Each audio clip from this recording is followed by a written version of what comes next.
Hi, I'm Dr. Arlene Butts, the lead nurse scientist on the Asthma Express study. Asthma is a chronic illness and it usually never goes away. However, asthma can be controlled.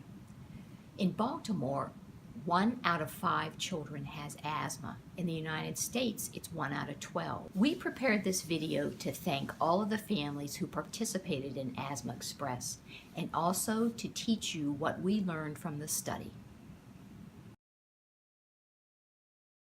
We asked families to join our study during an ER visit to the Johns Hopkins Children's Center emergency room.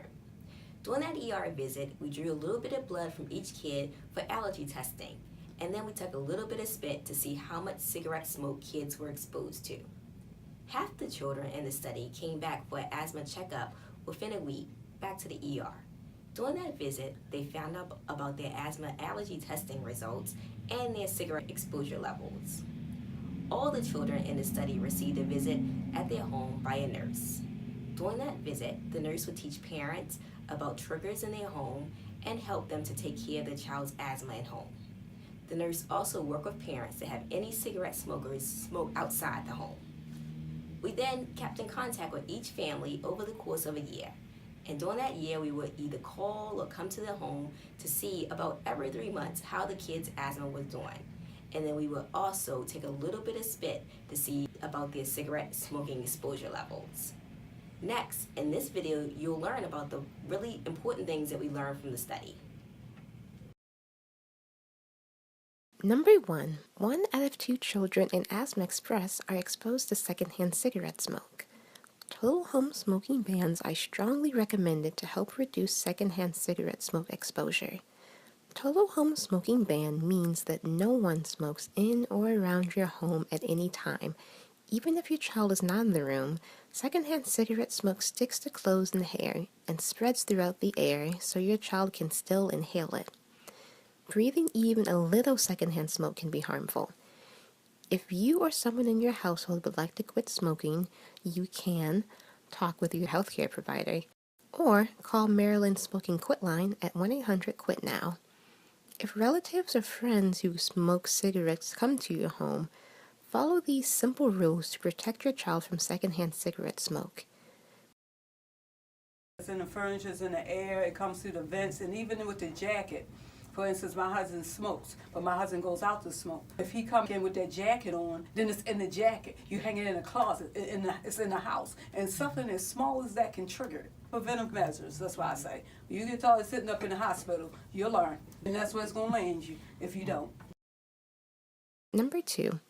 1 course of oral prednisone delivers nearly 5 times the amount of steroid medication than daily use of a controller inhaler. Parents worry about their child taking steroid medication.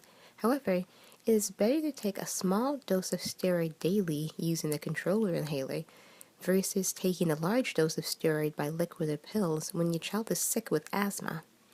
If your child takes the 1 to 2 puffs once or twice a day as prescribed by your healthcare provider, they will receive 64.24 mg of inhaled steroids over 1 year. This is much lower than the 300 mg of oral steroids they will receive in a 5-day course of prednisone.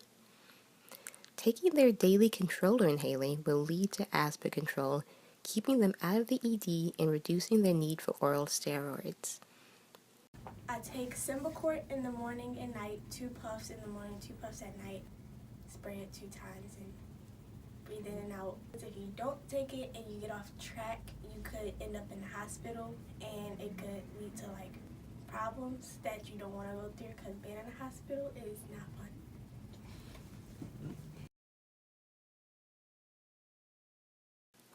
Number 3. 83% of children in Asthma Express tested positive for 1 or more allergens. Mold, cockroach, mice, cat, dog, trees, and grasses are some of the most common allergens found in children with asthma. Ask your child's healthcare provider to test him or her for allergies so you both know what to avoid to prevent asthma attacks. Ever since I learned that she has asthma, a walk in the park was no longer the same. They were letting the dog run and throwing a ball. We couldn't do that anymore. So it's a sacrifice because it is a serious disease. It really is. And you don't realize how serious it is till your child is gasping for every breath. Number 4. Children who frequently go to the ED for asthma care may benefit from seeing an asthma specialist. An asthma specialist is different from your child's regular healthcare provider. An asthma specialist can provide your child with allergy testing, so you may learn what triggers your child's asthma, lung function testing, so you know how well your child is breathing, suitable asthma medications recommended by national guidelines, and a personal asthma treatment plan where the asthma specialist will discuss medications, how to allergen-proof your home, when to take your child to the ED, and many other helpful asthma tips. I actually like my specialist a lot. He gave me a lot of information. His specialist also did breathing tests. It seemed like they were getting more in-depth information as to what his triggers were. And he made me feel confident, like, okay, this is what you need to look for. If he's doing this, he needs to go to the emergency room. No, don't be afraid, because you don't want to wait until the last minute. Thank you for watching. To find out more about what we learned from the Asthma Express study, email us for some articles at these addresses. And of course, we'd like to thank all of you for being a part of our Asthma Express family. Thank you for participating in the Asthma Express study, because we could not have done the study without your commitment to us.